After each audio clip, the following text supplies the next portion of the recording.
Good afternoon, Anthony, or should I say Dr. Loco-Foco.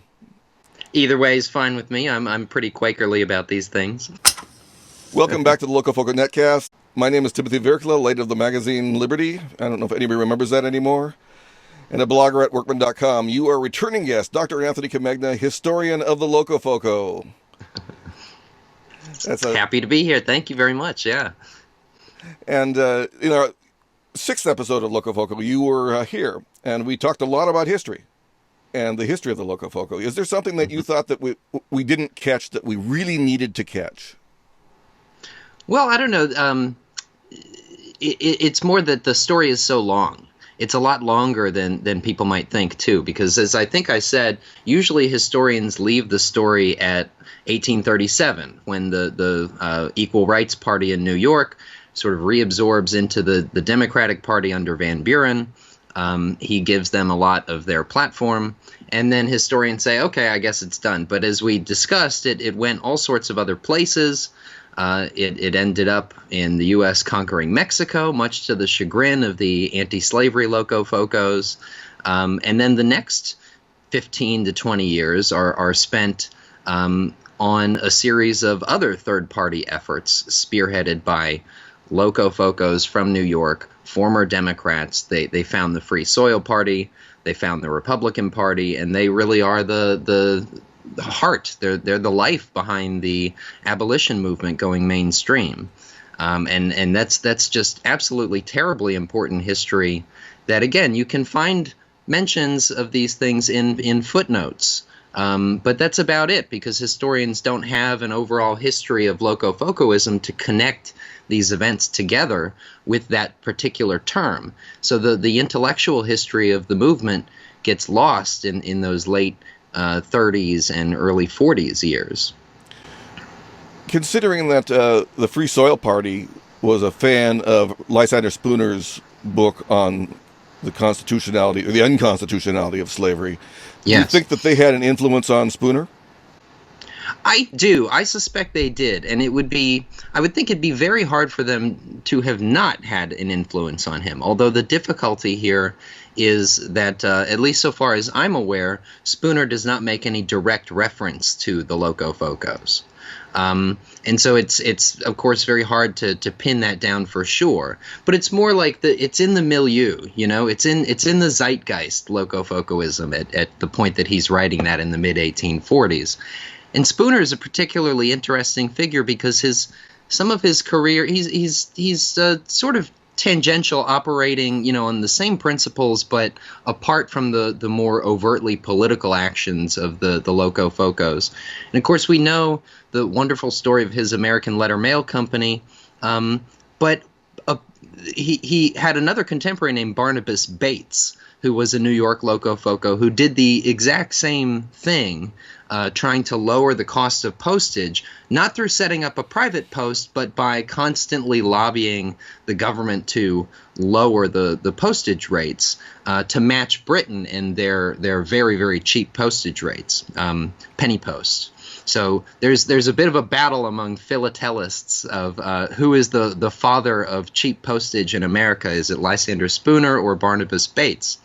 Now, the interesting thing about Bates is that he was explicitly trying to do this to lower the cost of sending abolitionist mail into the South, to maximize the amount of pressure campaigns they could run in Southern territory, getting converts within enemy lines, as it were.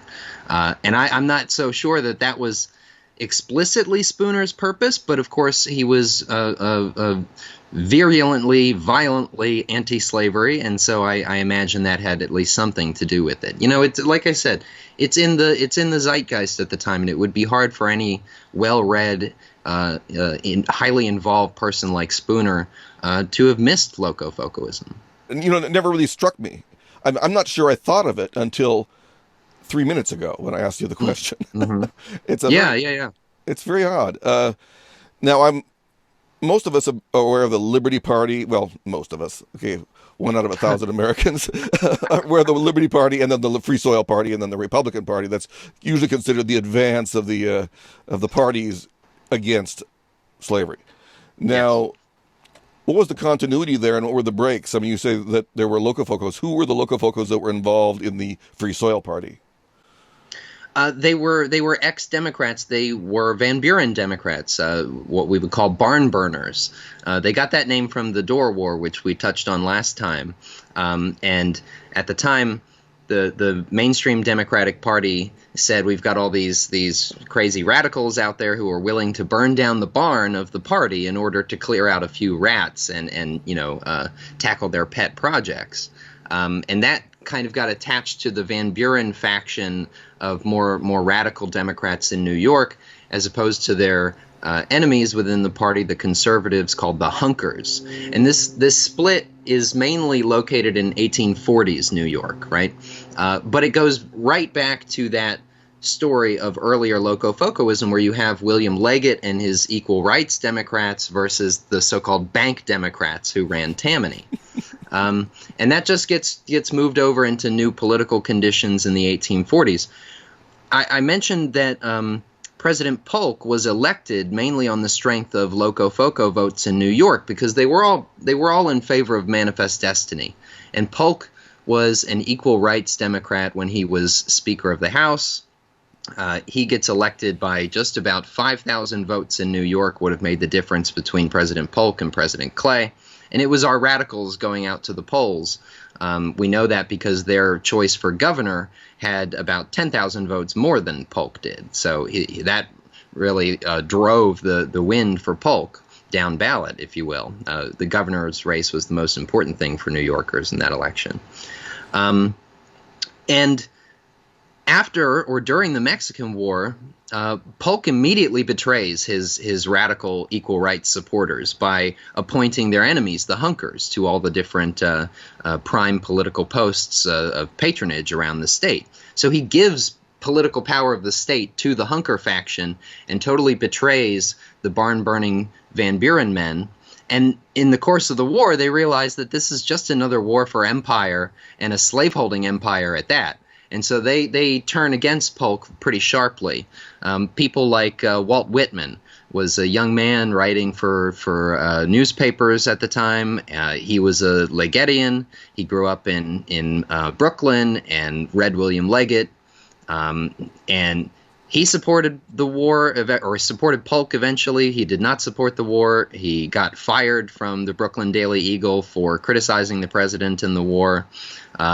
People like him end up in the Free Soil Party. They join with the old Liberty Party of abolitionists who had never cracked 1%. I think their highest returns were something like 0.4% for Bernie in 1844. So libertarians should understand that real well. They should really sympathize with the Liberty Party. Yes.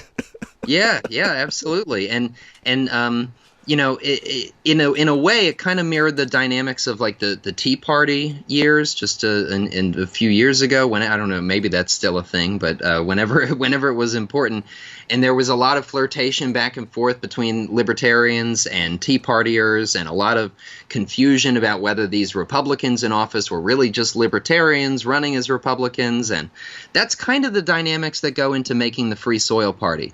It is overwhelmingly New York Van Buren Barnburners, and he gets something like a 125,000 votes. It's about a quarter of the vote, I think, in New York State. He is Martin Van Buren, right? He was running. Yeah. That needs to be very clear. Yeah. That's a very important point.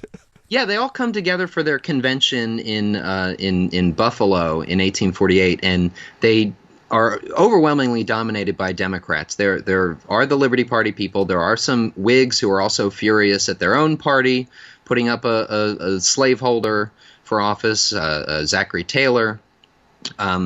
So there are three different elements really in this Free Soil Party, but it's mainly ex-Democrat Van Buren people. And it's pretty clear to the delegates that Van Buren actually stands a chance of winning by denying the election cleanly and putting it into the House.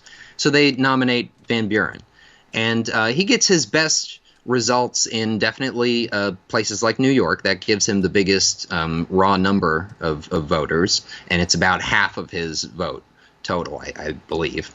But he also gets good numbers in the Old Northwest, and he gets some good numbers in New England states. And it really is the basis. You can see in the electoral map how it later grows into the Republican Party. And I mean, we could probably cover a ton more. We could do a full episode, I'm sure, just about these nasty political dynamics. But it becomes pretty clear in the next few years that Van Buren really didn't want to win. He just wanted to push the Democratic Party into his leadership again. They denied him the nomination in 1844, and he was really burned about that. As the former president, he felt like he should have had it.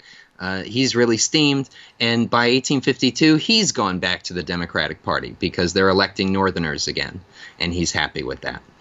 And it's pretty shameful chapter in his history. I think it's one of the reasons I just have a secret, not so secret hate for Martin Van Buren. For a libertarian, you're expected to love the guy. But I can't stand that kind of betrayal of his good radical supporters. Well, he was not always, well, even in the early days of this Loco-Foco support for Martin Van Buren, that was an iffy question, right? They weren't enthusiastic for him for quite a while, right? Yeah, you're right. And when he was running for president, the party actually refused to nominate, and they left members free to choose who they wanted to vote for. So, yeah, you're right that the relationship was always sketchy. A lot of people just didn't trust him. He was, the politician par excellence of the time period. Him and Henry Clay are like the archetypical politicians of the era, and they just didn't trust him. Martin Van Buren, I mean, he's usually credited with creating the Democratic Party. I mean, that's how they often put it. I mean, we normally think of it, Thomas Jefferson created it with the, but that linkage is a little tenuous, right? Yes, yeah. And I mean, Jeffersons, they were really the Republicans, right. The Democratic Republicans, and the Democratic Party as we know it was certainly Martin Van Buren's creature. Yeah, and he was an amazing figure.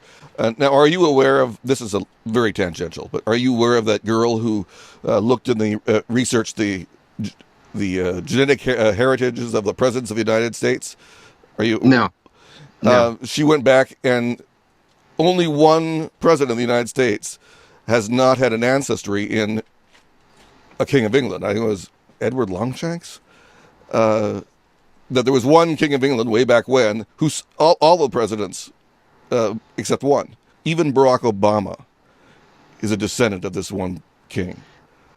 Well, see, now I've heard that just the way the math works, that if you go back enough hundreds of years, virtually everyone of European descent is related to. Yeah, that's that is a cool thing. You can pick one figure. You're like every white person on the planet is related to Charlemagne. You know. Okay, yeah, that's very good. That's an important point. But Martin Van Buren was the one that was not a King Edward descendant. Well, he was our first ethnic president. Right. That's what he's Dutch. been billed as recently. Yeah. Dutch. I don't think most people in America think of Dutch as very ethnic anymore. No, I don't think so. At the time, it still was a little bit, although, not quite. It's the kind of thing that you put in your book so that you can pitch it a certain way, right? Like, it does cover diversity. Sure, it's a biography of Van Buren, but he was the first ethnic president, and yeah. But in New York City, I mean, that was New Amsterdam at one point, so the Dutch were important for that area, and were a major ethnic factor. Mm-hmm. Yeah, absolutely. And it's a big cultural shadow too that links up with Loco-Focoism, because this community was also not just politically active, but they were tremendously culturally productive. So you get this whole new generation of literature. I mean, I mentioned Walt Whitman earlier, but it's also Herman Melville, it's Hawthorne. They're all part of this movement inspired by Loco-Foco politics called the Young America movement. And the desire was to create a genuinely new and distinct American culture separate from its European antecedents. So we learn from the beauty of the American landscape and the genius of our democratic institutions, and we produce a genuinely new culture to go along with it. And that does include people like William Leggett. Leggett wrote the first mystery story, or the first detective story, I should say. You're going to have to expand on that one, because I was not aware of this.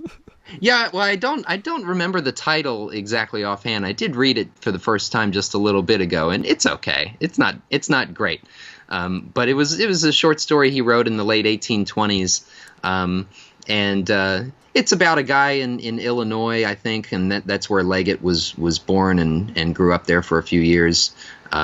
Who is like out in the woods and he comes across a dead body, and it's a little whodunit sort of story. But Edgar Allan Poe reads things like that and then goes and writes The Murders in the Rue Morgue, and other stories like that. And it's just this wonderful period of blossoming culture, and a lot of it comes out of that old Dutch New York and the uniqueness of it. And Poe was not himself influenced otherwise by the Loco-Foco movement. I don't remember his politics. Oh, Poe was like arch conservative. He could not stand democracy, he was not at all a Loco-Foco, although he was very well aware of their politics.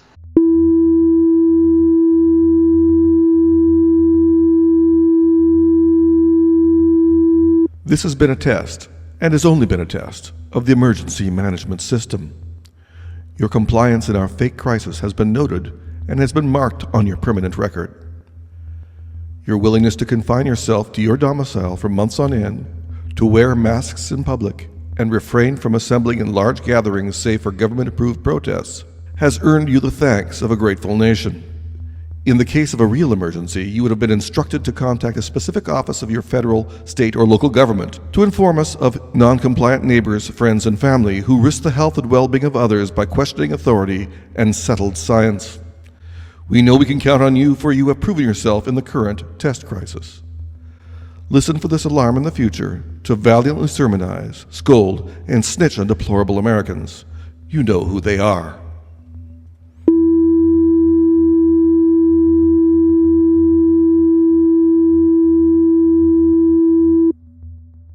Whew, these public service announcements. When will they end? Anyway, that's a satirical throwback to the distant past, wherein there was an emergency broadcast system. But let's go back to the 1840s, the Polk Administration, and I'm asking Anthony Comegna, the great Dr. Loco-Foco, about Polk's treaties and his betrayals of the Loco-Foco movement of the 1840s. This is one of his betrayals of Northerners, too, the way he handled the Oregon Territory, because he gets into office as this great, manifest destinarian, and he's going to help the Northern Loco-Foco types in their hazy purple visions of a world turned Republican, right? Like they wanted sister republics to join the country and voluntarily do so, like Texas did, right? They didn't want a war of conquest and imperialism for the benefit of slaveholders. And so what Polk does is he negotiates with the British and bullies the Mexicans. So he satisfies Southern manifest destiny and Western manifest destiny and bargains away good portions of territory right there up in on the Canada side to the British that Americans had plenty of claims to. And Northerners were furious about that. Was Daniel Webster the negotiator?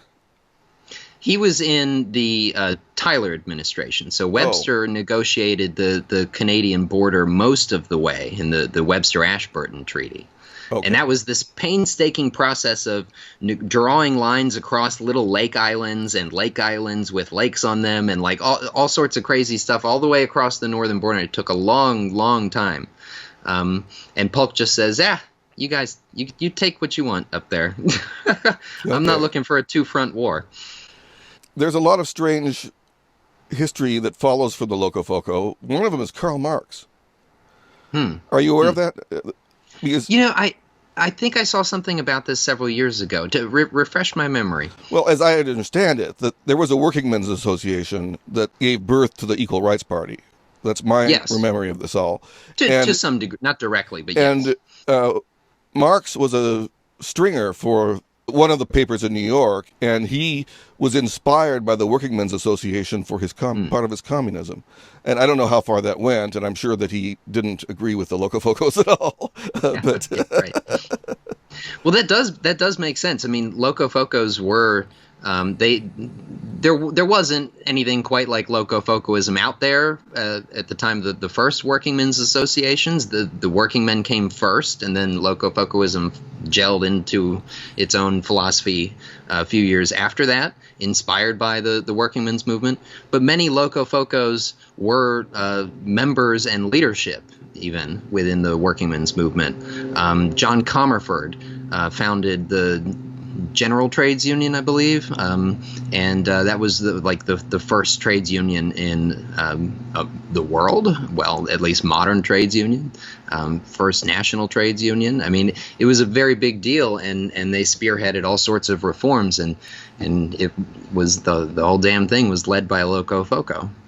But again, you wouldn't know that if historians who wrote on left-wing labor issues never cracked open their Fitzwilliam Birdsall, you know? Not many people crack open that book. It has fun parts.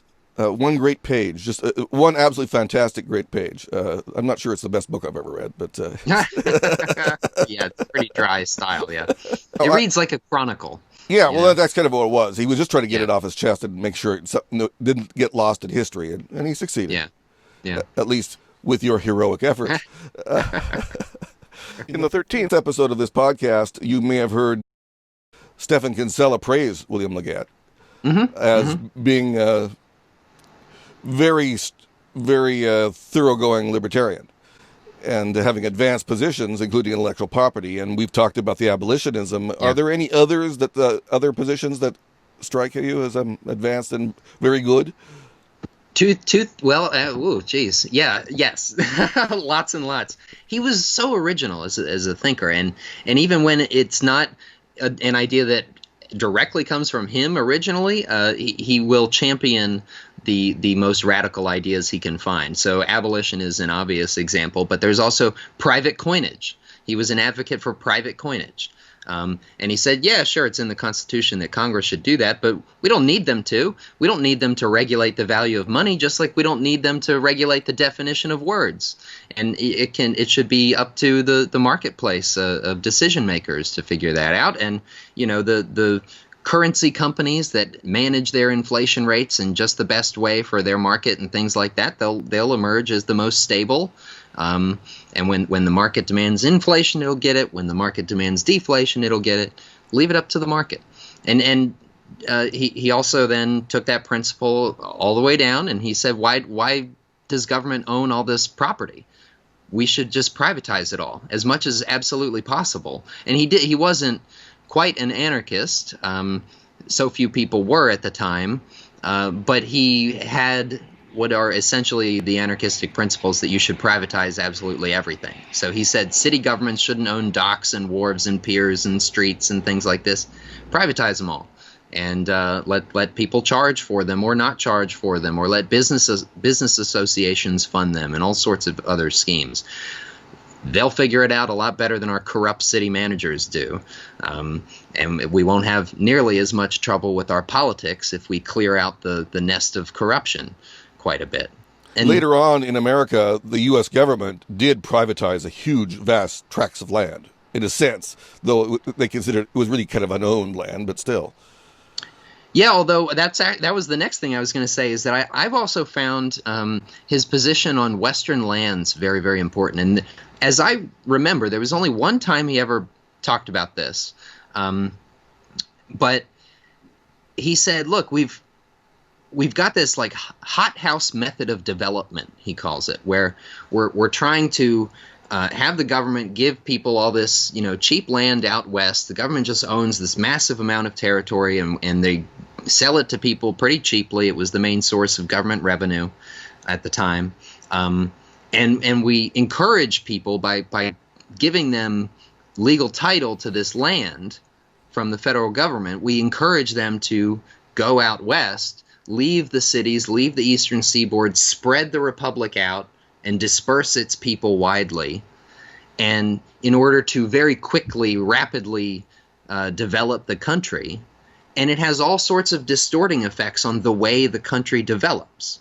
So, like, I almost look at him as like making this a very early market urbanism argument here, that people should be, he says there's special things about a city where people cluster together. They should be there. and for all sorts of reasons, and we don't want policies that artificially push them out. Republics are supposed to stay small and connected and compact with people with similar interests and cultures and things like this. And of course, the telegraph wasn't around yet. So people thought 10 years later that whole thing had changed, and the telegraph now made the whole country like one big Manhattan Island. So, but I thought that was very interesting from Leggett, too. I'm trying to think of somebody before Leggett who would look like a libertarian. I mean, there's a lot of precursors, half libertarian ideas. You can find a paragraph in Thomas Jefferson that sounds almost like Murray Rothbard. I mean, there are moments. Right. There are moments. What do you think of John Taylor of Caroline? And not because of his overall, but his federalism, his strict constructionism, his idea that the individual is sovereign along with the states. My first choice would be Tom Paine. Absolutely, Thomas Paine. And John Taylor of Caroline, honestly, I cannot find any sympathy with slaveholders. And he had no sympathy for slaves really either, and I'm sure there's going to be the comment sections will go wild about that kind of claim. But Taylor is sort of a sour, dour, mean kind of figure, and I don't like this kind of goes back to one of your earlier episodes too. I don't like the worship of reason and reasonable people with their reasonable reforms and their praise of a strong structure of government. I think that part of the genius of the Loco-Foco idea, the libertarian idea, is letting go of that and sort of having some faith in the spontaneous order of things. Taylor of Caroline, along with other people like John Randolph, the other tertium quid types, I find them just so boringly conservative in the scope of their vision. So much is about preserving, and I'm the type who thinks that the world needs a few more matches lit, and maybe some things need to burn down once in a while. So maybe we should call you Dr. Barnburner. That's a good one too. Yes, yeah. A lot of rats we got to clear out. That's for sure. There's always a lot of rats running around. So after Leggett, how do you pronounce that name? I say Leggett. Yeah, I say just both. the most Americanized version you can do. That's what he would appreciate. Okay, very good. Very good. 20 years later, in France and in England, there were basically libertarian figures. I mean, there was Frederick Bastiat and Gustave de Molinari. There was Herbert Spencer. There was an efflorescence of libertarian ideas about 1850. Yeah. Do you think that there was anything of Leggett that went on in their ideas? I think it would be more the ideas, just like I talked about with Spooner earlier. Now, there are some direct connections with the Manchester School, for example, because you have William Cullen Bryant going to visit England, and Bryant was the owner of the Evening Post. He's the one who hired Leggett, famous American poet, probably the most famous living American poet at his time. He went in the early 1840s mid 1830s, and then I guess he went on a few other trips to England to talk to them about democracy, to rub elbows with some of the more liberal, in our sense of the word, members of Parliament.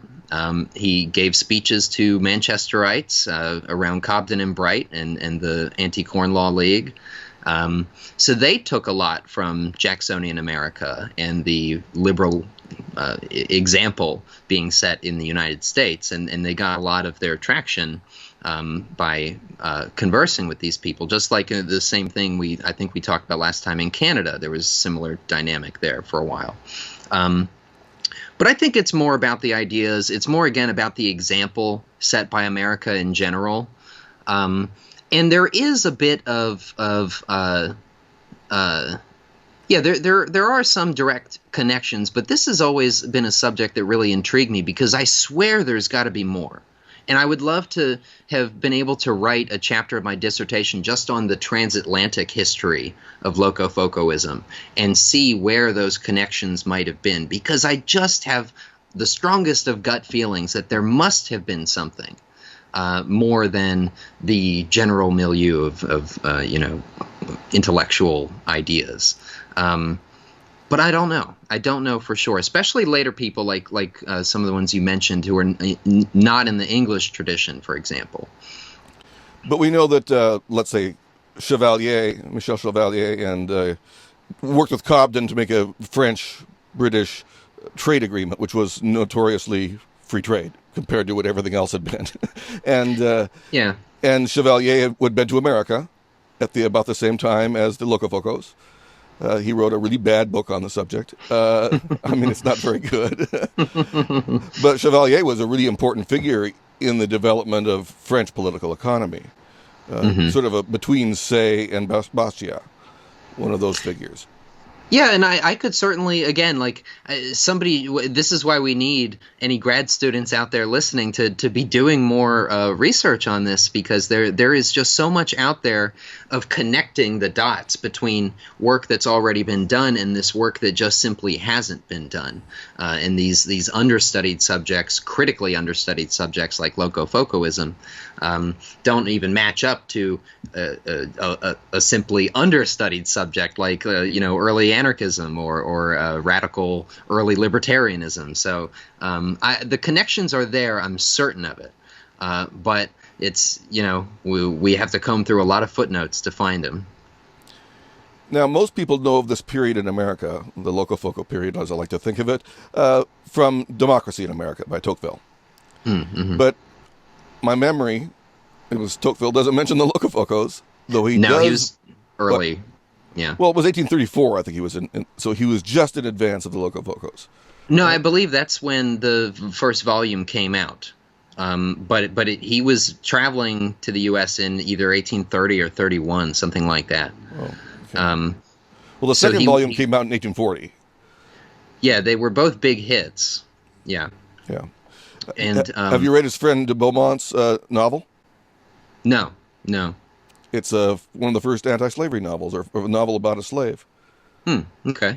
Yeah, no, you have to send me that. I hadn't, don't think I've heard of it. Yeah, Tocqueville thought that de Beaumont's book that's a 2-volume novel, would be the big hit of all time. He thought it was going to be great, and that his was just going to fall flat.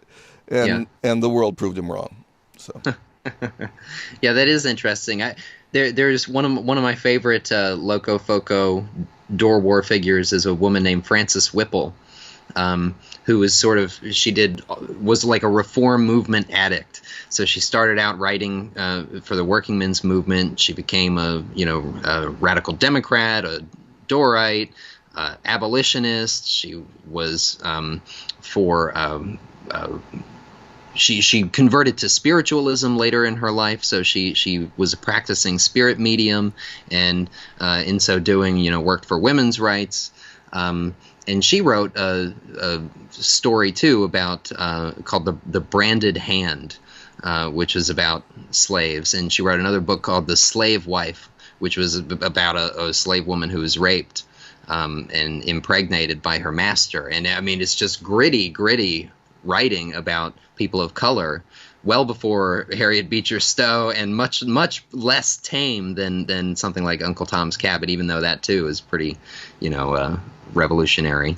But they did so many things. In your reprints, I didn't notice you reprinting those novels of Whipple, you say? Ms. Whipple? Yes. Yeah, I did prepare a series of her writings. It was a collection called Liberty Chimes. So if you go onto libertarianism.org and look up Liberty Chimes, you can find that series. It was a book that she wrote. It's many different authors, and she was the editor. She wrote several stories herself.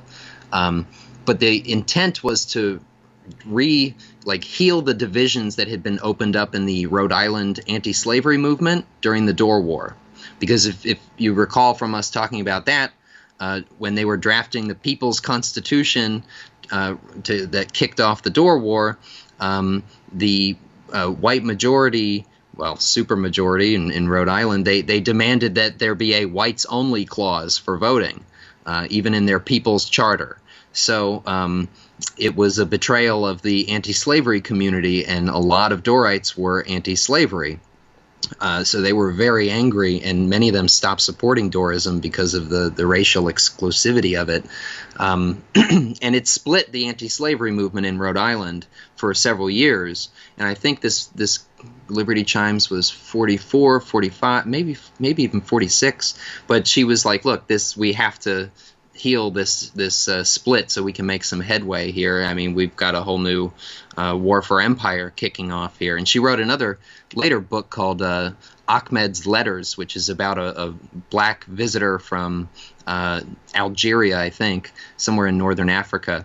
And he comes to America during the Mexican-American War, and he's like, "Oh my God, you people are a bunch of barbarians," and it's on purpose to have this person from Barbary calling a bunch of American conquistadores barbarians. So how are they literarily?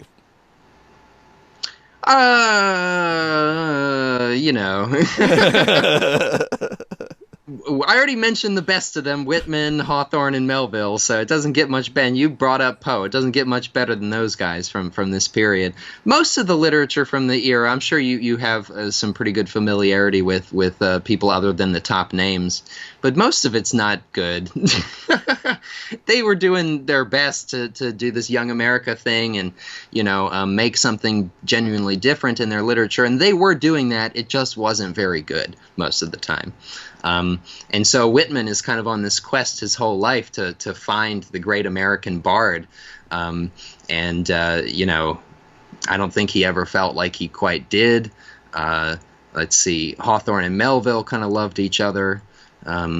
But Melville wrote Hawthorne and His Mosses, basically praising Hawthorne as the best in American artistic life. That probably had some truth to it at the time. Well, certainly Hawthorne's short stories are pretty good. They hold up very well, I think. Yeah, I haven't read his campaign biography of Franklin Pierce, so he was a Pierce man. Yeah, okay, he wrote that. Yeah, he was a Democratic political appointee to some tax collectorship or whatever, and he wrote the campaign biography for Pierce. He's an example of one of these Loco-Focos who does go back to the Democratic Party along with Martin Van Buren after the Free Soil election in 48. Whitman stays on the radical trajectory and eventually becomes a Republican and falls in love with Lincoln more or less during the war. Oh yeah, that is a very, very clear. Yeah. But so do people like William Cullen Bryant. He stays a Free Soiler, and then those people around him are the founding contingent of the Republican Party. It's really them that come to the Whigs, whose party just died in the 1852 election. It's these ex-Democrats who have a very large contingent, and they say, look, if you all join with us en masse, and forget about this American Party thing, this nativism thing, join us, and we can actually get some serious work done on this anti-slavery issue. And that really is what the party is about in its early history. I think a lot of libertarians have the slight misconception that it was all about cronyism, and to the extent that every single political party is all about cronyism, even our Loco-Foco party had its wannabe cronies in it. Even the Free Soil Party had a Martin Van Buren at its head. It was really about getting this one radical idea put into place and breaking apart the way American politics normally worked. The key was not just setting the slaves free, but it was setting all Americans free of planter domination of their political life. I have not read very much about that, I guess. I've not thought of it like that. There's a wonderful book called Liberty Power by, I think, Corey Brooks that came out in the last few years. I'd very strongly recommend that, because anybody listening to the last episode and this one, you can pick up that book and see, like, oh my God, the secret subtext here connects all the way through.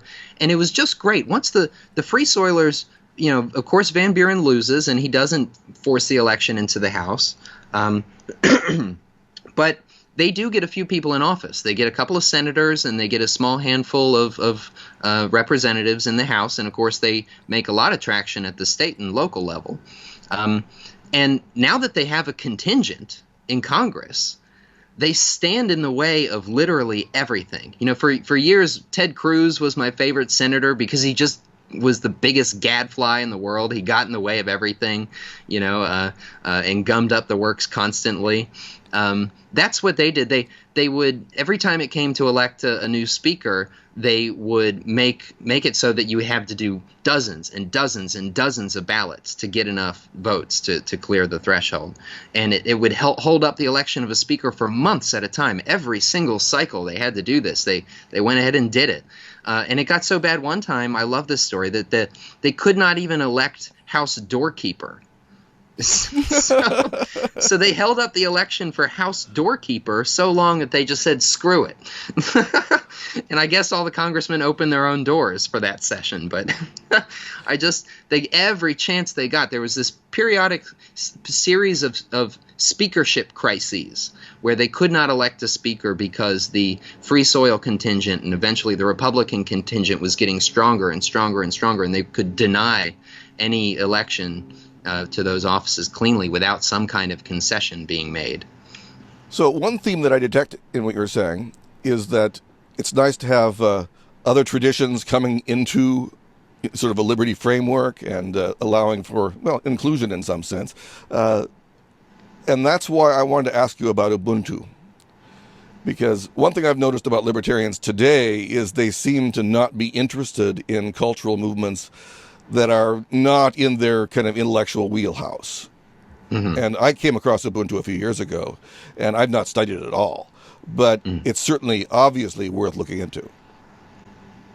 Yeah, absolutely. Although I'll say real quick, I think ultimately those political dynamics are what killed the Loco-Foco movement, because they did get so many successes, first with the Democrats and then with the Republicans, that eventually they just bleed out into the ether.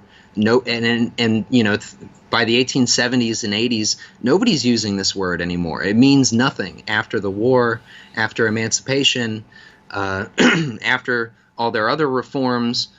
They lose their independent identity as a movement, and that's why somebody like Benjamin Tucker has to pull this word libertarian from Europe and have it mean exactly the same package of ideas. He doesn't have the word for it anymore. It hasn't really been a Loco-Foco movement for like 20 years at that point. And you know, and that was like the 1870s, because he had his radical review, I think, in the 1870s. Yes, yeah. I think the earliest I saw Tucker use the word libertarian was something like 1876, which is a good year to mark the end of the Loco-Foco movement and the beginning of the libertarian movement, I suppose, because it was the end of Reconstruction and the betrayal of so much that the Loco-Focos had been fighting for in the first place. But now on the topic of Ubuntu, this is actually much more new for me than it is for you, because I was just looking for subjects to do for my other podcast, and my show's producer mentioned this book, Everyday Ubuntu, by Muni Ngomane, and I'd heard of Ubuntu first as an open source operating system in college, and it looked like a very interesting book. I'd read up a bit on the African philosophy of Ubuntu before.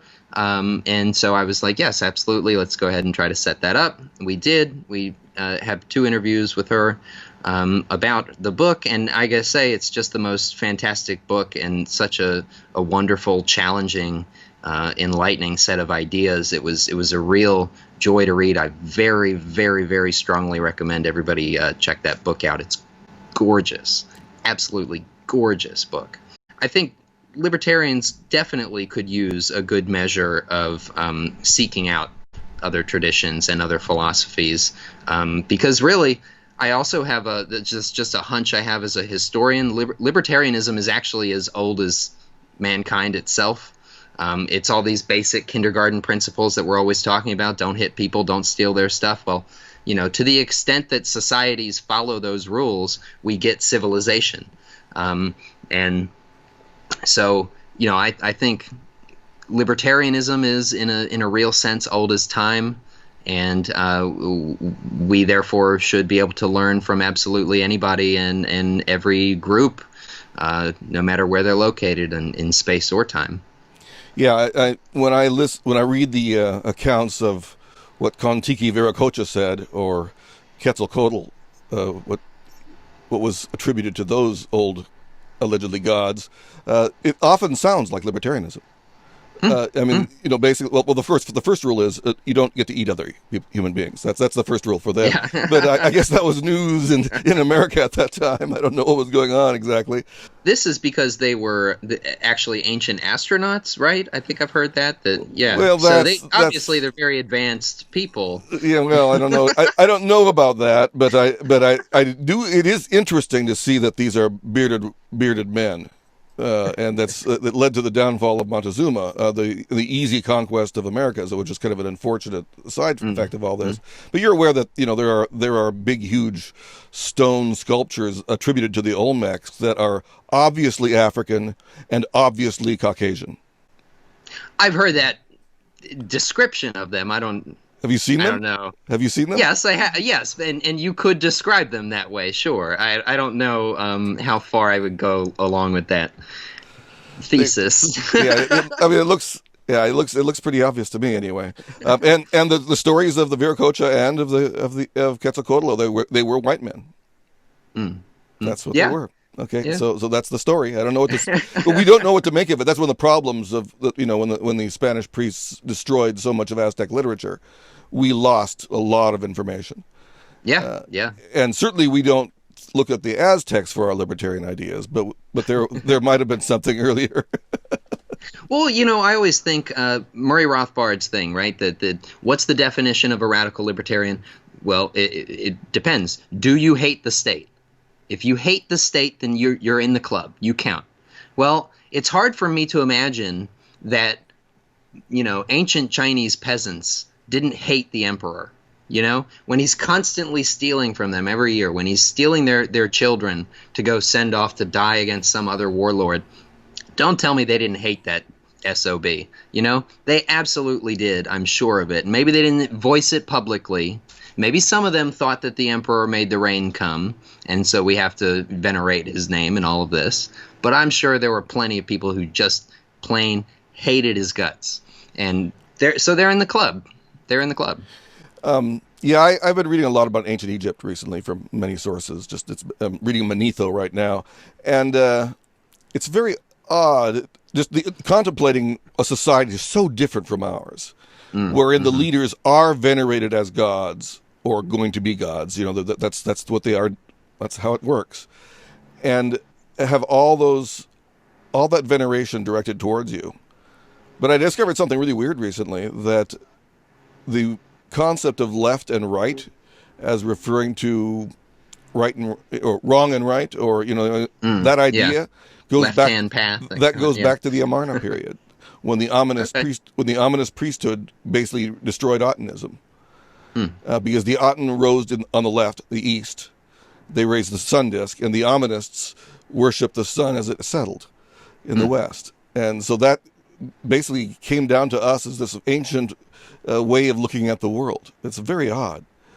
That reminds me a lot of Michael Duma's recent book, Creative Historical Thinking. He has all these chapters about different ways to think about stuff like that, and big chunks of time, and how do you periodize and stuff like that. And I think so much of our understanding of cultures around the world and across time gets skewed by our source bias, that I don't trust the people in power to give an accurate rendition of what the average peasant's thoughts were about the legitimacy of the emperor or the pharaoh. I'm skeptical about whether most ancient Egyptians bought the whole religious system and the political system that they had. I think we don't really have good reason for thinking that this was anything but a convenient historical cover for raw power being exercised. Now, of course, there are plenty of archaeological reasons to think that people generally supported the system somehow, right? But nonetheless, I have this gut feeling that, yeah, but we were always there somewhere too. I'm sure of it. I'm sure there were people, there were skeptics. There were, it doesn't take, I don't think it takes growing up, excuse me, I don't think it takes growing up in our, post-Descartes time and place to be skeptical of power and its claims to authority. The great example would be the story of the pirate that St. Augustine talks about. Yes. Which is one of the great stories of all time. Yeah, absolutely. And probably happened. I mean, the pirate probably said what he said to the emperor. At least at some point, right? Yeah. At some point, surely a pirate has said that kind of thing to people in charge, and the point will always ring true. That, oh my God, talk about wonderful pirate stories of speaking truth to power. That's from the Atlantic Golden Age. That happened all the time. All these gallows speeches by, pirates who were being hanged, and they just really gave it to the king, gave it to the governor, and oh my gosh. Well, and they gained much of their following because many of the ships were conscript ships. That is, most of the sailors were conscripts, so that when a pirate attacked, I mean, they had a choice, and they could join the pirate republic, or they could die. It was often wasn't death. Have you read the Invisible Hook? Yes, yeah. I actually have a Liberty Fund conference in proposal stage right now that includes a lot of Pete Leeson's book, and I want to put him in conversation with mainstream historians, people like, well, Marcus is not mainstream, but Marcus Rediker, Peter Linebaugh, and a few other folks from the left end of the spectrum to talk about what exactly was going on with pirates in the Golden Age. Because I think Leeson is right about most things. I don't think his approach is applicable in its strongest form. It's a little too neglectful of historical circumstances and psychology and other things. But yeah, it's definitely a very good book. I don't remember him covering Libertatia. Are you familiar with that? Libertalia is how I remember reading it. Oh, is that Libertalia? Okay. It wasn't a real place anyways, so. Oh, it wasn't? Okay, explain to me. So, oh, man, my gosh, you surprised me with this. I'm going to get the author wrong. See, I haven't read about this in 30 years, so it's been a long time. Well, this is another piece I have up at libertarianism.org. You can go and you can search Libertalia, and you can find the legend of Libertalia. Are we speaking about the pirate republic in Madagascar? Yeah, right, Madagascar. Let me look it up here real quick, because it's on Wikipedia as Libertatia, so I guess yeah, there you go. But this is from Captain Charles Johnson, who was one of his book is The General History of the Pirates, which is one of the most important primary sources on piracy that we have. And he writes this book that is a pretty straightforward history, although it's more like a set of journalistic accounts of pirates and their activities in the early 1700s. And then his second volume, because it was a huge hit, the first volume, his second volume is the same thing. It's a straightforward account of actual pirate stories. And then at the end, for the last chapter, he tacks on this legend of Libertalia or Libertatia. And it's a fictional account of this colony founded on Madagascar by a guy named James Misson. Misson is a Provençal guy, and he goes to Rome in the Navy, and he meets a priest there who's basically an agnostic, hiding in priest's robes, and this priest converts Misson to radicalism, and they're on their Navy ship, and they get into an encounter with the French or somebody else, and they're on a French ship, and they get into an encounter with the British, and the ships basically destroy each other, and Misson's attendant merchantman ship is left all by itself, and they don't have any more Navy people around to control them, so they're just like, all right, let's be free now. And they go out and throughout the course of the story, they waylay a couple slave ships and they release the slaves. They run into a Navy ship or two and a merchantman or two, and they're very libertarian about the way they approach the crews, as in actuality most pirates really were. They tried to, have as little violence as possible and give people as many choices as they could, because that ensured actual loyalty to the pirate crew. But anyways, in this fake account, they go down around Africa and they end up in Madagascar, where they build this new settlement, and they get embroiled in the affairs of local political factions there, the queen of this and that and whatever, and the king of this and that over here, and they're kind of in the middle of it for a while, and they all eventually say to themselves, we're sick of this. And so they decide they go and they construct their own settlement, and they say they baptize themselves in the waters of the new settlement, calling themselves the Liberi, and they drop all connection and affiliation with any national identity group.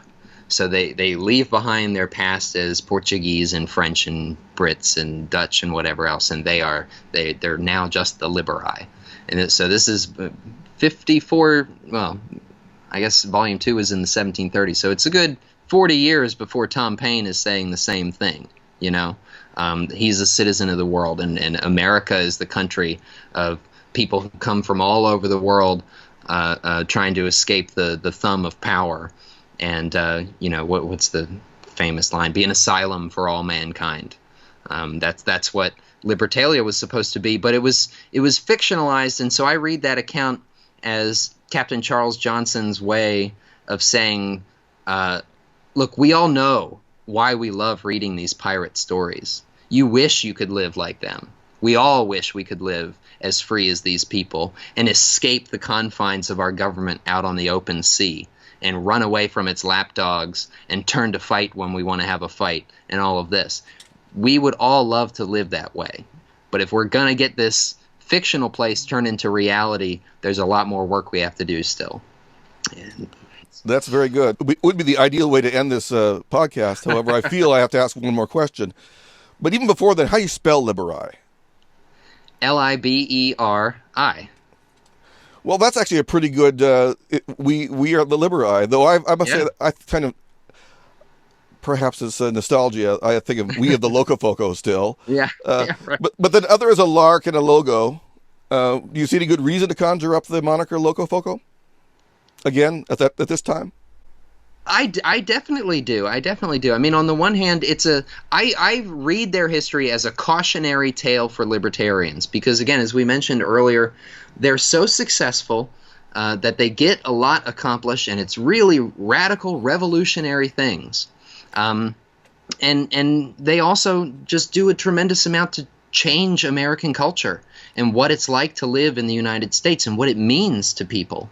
And that's all of the young America, the literary, artistic stuff. Thomas Cole was a Loco-Foco, the landscape painter. I mean, and he he invented or basically pioneered American landscape painting. I mean, it's endless the amount of things that these people affected about our present day lives, and we live with it still. And and yet they disappeared. They just absolutely disappeared. And within a generation or two, nobody remembered that the word ever existed. I remember seeing this article from about 1900 where the guy's like, it's time for gold Democrats and silver Democrats to fade away into the past with all these other forgotten political terms like mugwumps and half-breeds and free soilers and Loco-Focos and American or know-nothings and, so it was just a number in this list of weird old political terms. That's what it was in 1900. And I estimate that the last Loco-Foco who actually was a Loco-Foco to be alive was John Bigelow, who took over for William Leggett as editor of the Post when he died. And then Bigelow didn't die until about 1912. He lived a huge amount of time. But that's about the year of the extinction of libertarian ideas in America. So. Yes.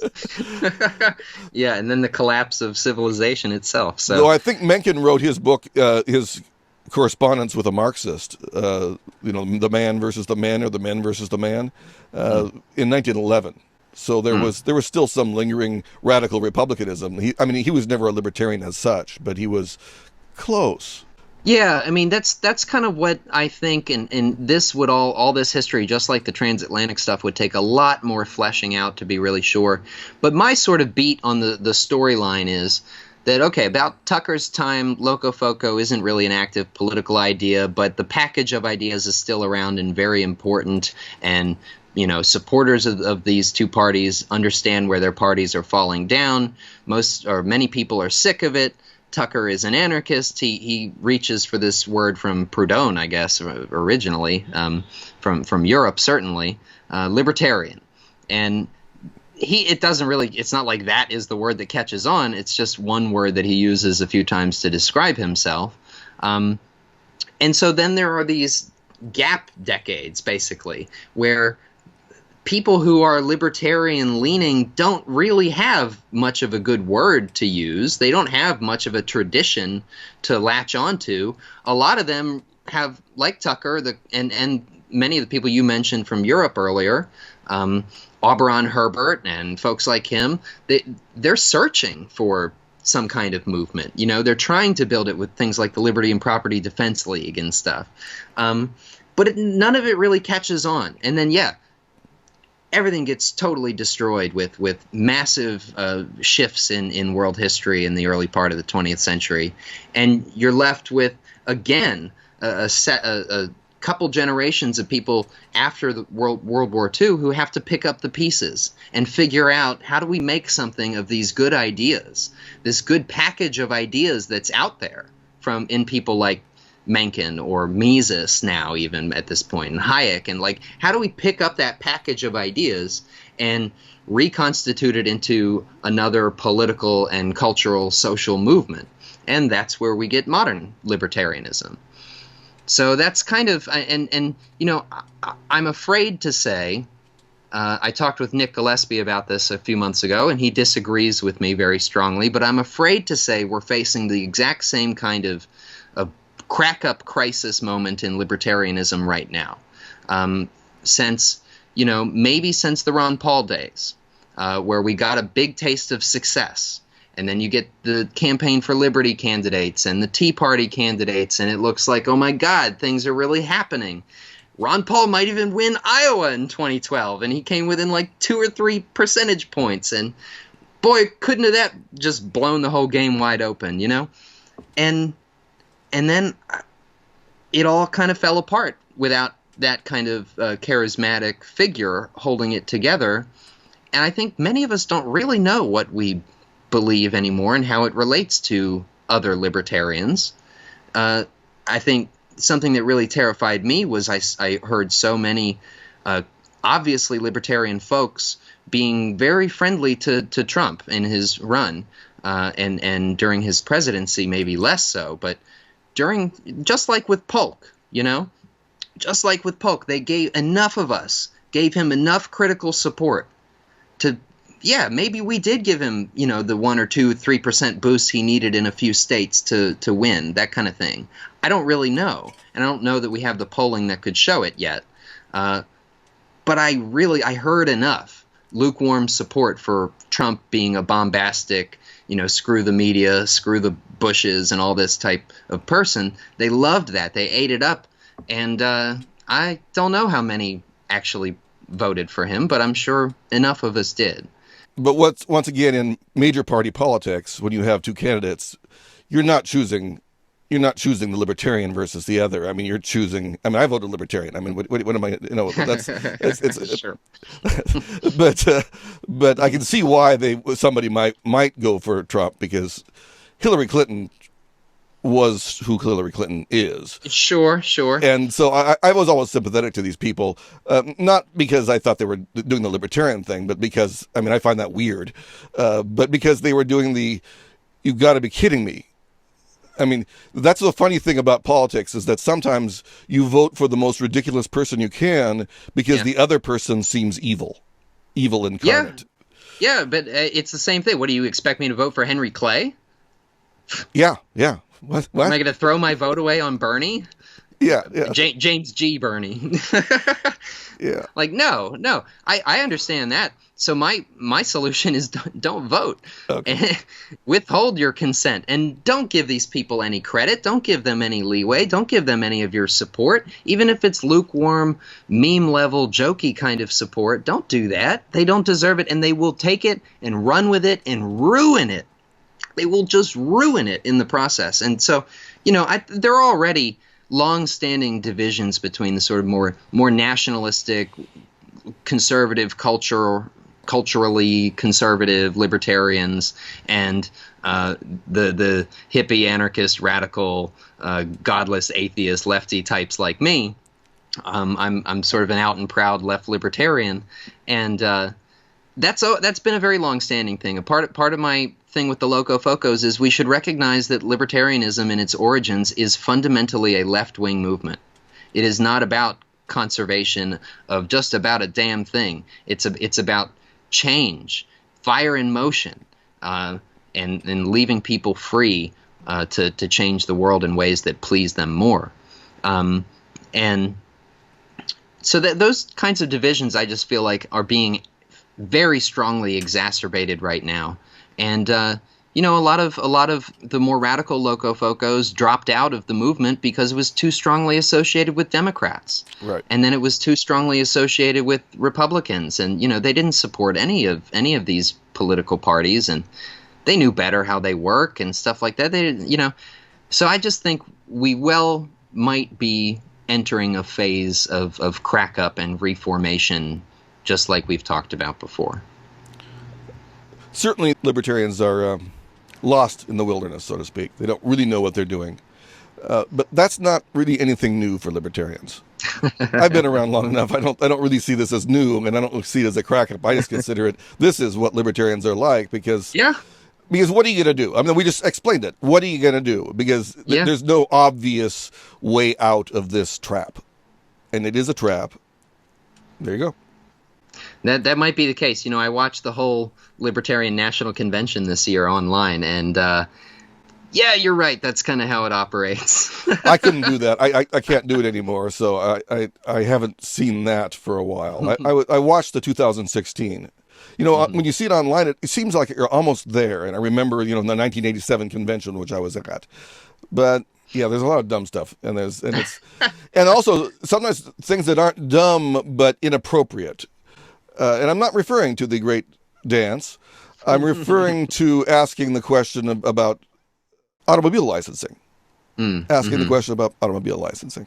And that's not a really national, federal issue. And it seems a weird thing to bring up. So libertarians have a lot of thinking to do, I think. So. Yeah, although, I'm also... because I see the story of the Loco-Focos as fundamentally a tragedy. I mean, it does include a lot of triumph, but it's fundamentally a tragedy because they all just die and disappear, and their ideas more or less get buried for several generations. I think the problem was democracy. The problem was that they believed in their political system. They didn't believe in the parties that managed it, but they believed in the people voting. They believed in the goodness, the righteousness, the change-making power of the system, and I think that's fundamentally wrong. Instead, I'm like more like an anti-movement type of libertarian. I don't think it's a good idea to people become tribal in whatever way they can.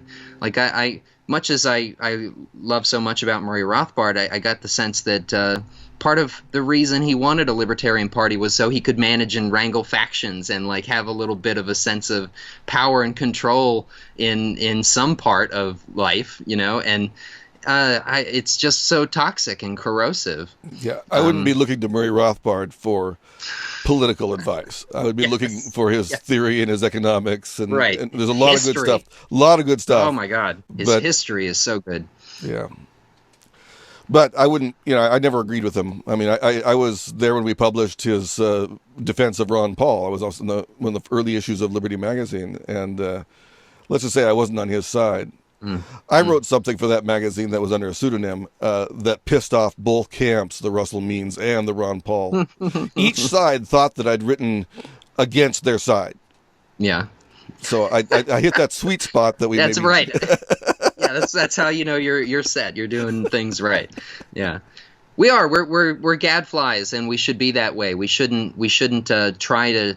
When you try to change the world to suit your vision, you're not really doing it a service. Just do your thing. Live your life. Be as good a person as you can be. Help out people in your sphere. Mind your own business. That kind of thing. Tend your gardens and leave the rest of the world to itself. It's not our job to go trying to change the world. Every time every single person ever has tried to do that, they end up with a mountain of skulls. And we should stay out of that game. And on that note, I think we have a podcast. Thank you so much. Thank you. It's been great. So there we have it. The 16th episode of the LocoFoco Netcast. My name is Timothy Virkkala. I thank you for tuning in. Catch us at LocoFoco.net and LocoFoco.us. And on Apple, Google, Spotify, and other podcatchers.